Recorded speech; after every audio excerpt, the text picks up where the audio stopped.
जय श्री गणेश। नमस्कार, मैं आचार्य संजय द्विवेदी। मेरे समस्त प्रबुद्ध दर्शकों का मेरे चैनल पर हार्दिक स्वागत है। आज मैं नवग्रहों में सेनापति मंगल के राशि परिवर्तन प्रभाव को लेकर आपके सम्मुख उपस्थित हूँ। सेनापति मंगल 23 अप्रैल को अपनी राशि का परिवर्तन कर चुके हैं तथा गुरुदेव बृहस्पति की मीन राशि में प्रवेश कर चुके हैं। अब ये एक सकारात्मक परिणाम देने वाला परिवर्तन है, क्योंकि जब भी कोई ग्रह मित्र राशि में जाता है, स्वराशि में जाता है, उच्च राशि में जाता है, तो उसका बल बढ़ जाता है, उसके सामर्थ्य में, उसकी क्षमता में, उसके प्रभाव में वृद्धि हो जाती है। क्योंकि मंगल एक ऊर्जावान ग्रह है, ऊर्जा का प्रवाह करते हैं, साहसी हैं, पराक्रमी हैं, पराक्रम के कारक हैं, छोटे भाई के कारक हैं, क्षमतावान है, सामर्थ्यवान है।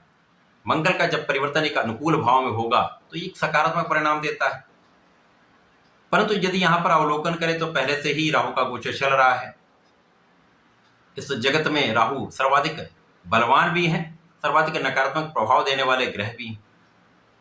अब राहु और मंगल का जब भी प्रभाव आपस में मिलेगा तो एक भयंकर दोष का निर्माण होता है, जिसे हम अंगारक दोष कहते हैं।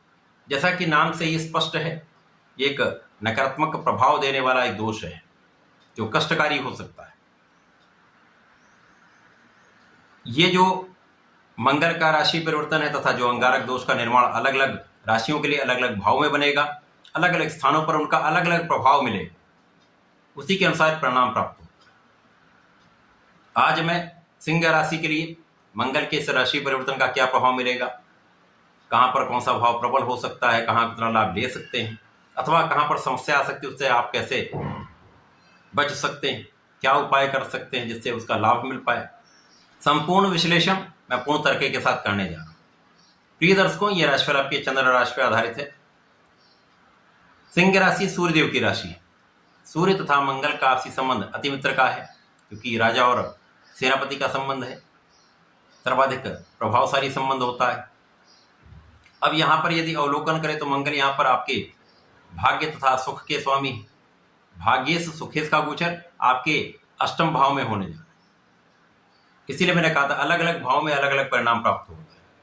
अब अष्टम भाव एक त्रिक भाव है, क्षय का भाव है, डेप्रिसिएशन का भाव है। तो यहाँ पर जब मंगल जाएंगे तो निश्चित रूप से इनके कारक भाव में न्यूनता आ जाए, निर्बलता आ जाए।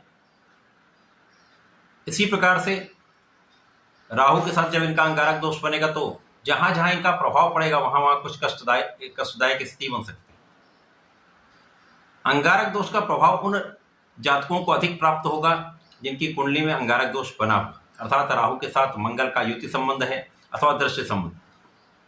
बाकी सभी राशि के जातकों को अंगारक दोष का प्रभाव तभी प्राप्त होगा जब इन दोनों ग्रहों के बीच के अंशों का अंतर कम हो जाए, जब पूर्ण रूप से ये आपस में बिल्कुल पास में होंगे, तब इसका प्रभाव सर्वाधिक मिलेगा। यहाँ पर कुछ स्वास्थ्य समस्याएं हो सकती हैं, बिना कारण से वाणी के कारण विवाद हो सकते हैं, परिवार के बीच में, स्पेशली यहाँ पर परिवार के बीच में विवाद की संभावना बढ़ जाती है। पारिवारिक संपत्ति का भाव लिटिगेट हो जाता है। यदि कोई संपत्ति आपकी जो आप जिसका लाभ लेना चाह रहे थे वो कहीं ना कहीं से विवादित हो जाती है।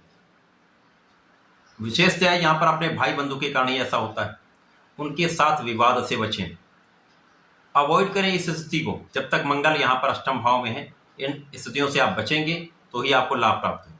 विवाद बढ़ाने से बचें, क्योंकि इस विवाद के कारण धन हानि की संभावना, निश्चित रूप से आपका लाभ कम होने की संभावना है। अब लाभ भाव पर प्रथम दृष्टि का प्रभाव है तो लाभ हो रहा है, परंतु लाभ के जो स्वामी हैं वो भी यहाँ पर अष्टम भाव में बुध, वो पीड़ित है, तो लाभ भी आपको आपके परिश्रम के अनुसार नहीं मिलेगा। यदि सिंह राशि का प्रबल राशि है, सामर्थ्यवान राशि है, आत्मबल बहुत अच्छा होता है, परंतु यहाँ पर जब इस प्रकार की स्थितियां आती तो तनाव बढ़ जाता है। यहाँ पर आपका परिश्रम भी बाधित हो रहा है, स्वास्थ्य समस्याएं भी आपको आपके कार्य में संपूर्ण रूप से लगने नहीं दे रही हैं।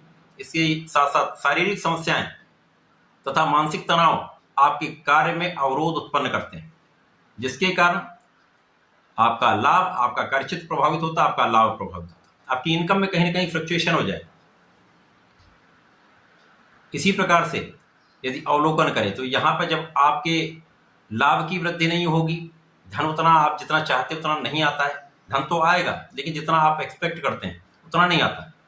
यदि वो धन आप अर्जित भी कर लेते हैं तो उतना आप बचा नहीं पाते, धन का संचय नहीं हो पाता, अथवा धन को यदि आप कहीं इन्वेस्ट करते हैं तो उतना लाभ नहीं मिलता, रिटर्न अच्छा नहीं मिलता। लाभ की संभावना कम होती, हानि की संभावना अधिक होती, क्योंकि आकस्मिकता के भाव में, आकस्मिकता के कारक के साथ प्रबल शत्रु भाव में, तो लाभ कम हानि की अधिक संभावना होती।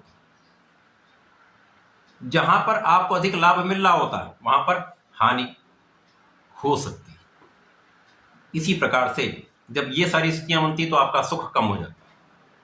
सुखों के होते हुए भी सुखों का आप लाभ ले नहीं पाते, सुखों का उपयोग नहीं कर पाते, उपभोग नहीं कर पाते।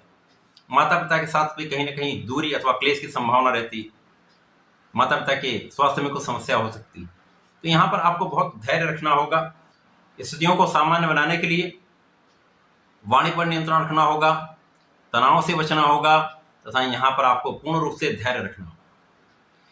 इस पूरे समय में आपको भगवान शंकर मोचन की शरण में रहना चाहिए। नित्य हनुमान चालीसा करनी चाहिए, हनुमान अष्टक का पाठ नित्य करना चाहिए, तथा यदि भगवान शंकर मोचन के सुंदरकांड का पाठ मंगल अथवा शनिवार में किसी एक दिन कर लेते तो ये सर्वाधिक लाभकारी होने वाला है। तो उस समय में ऐसा करके लाभ लें, अमोघ उपाय है, लाभ अवश्य मिलेगा। तो ऐसा करके इस समय का लाभ लें। धन्यवाद, नमस्कार।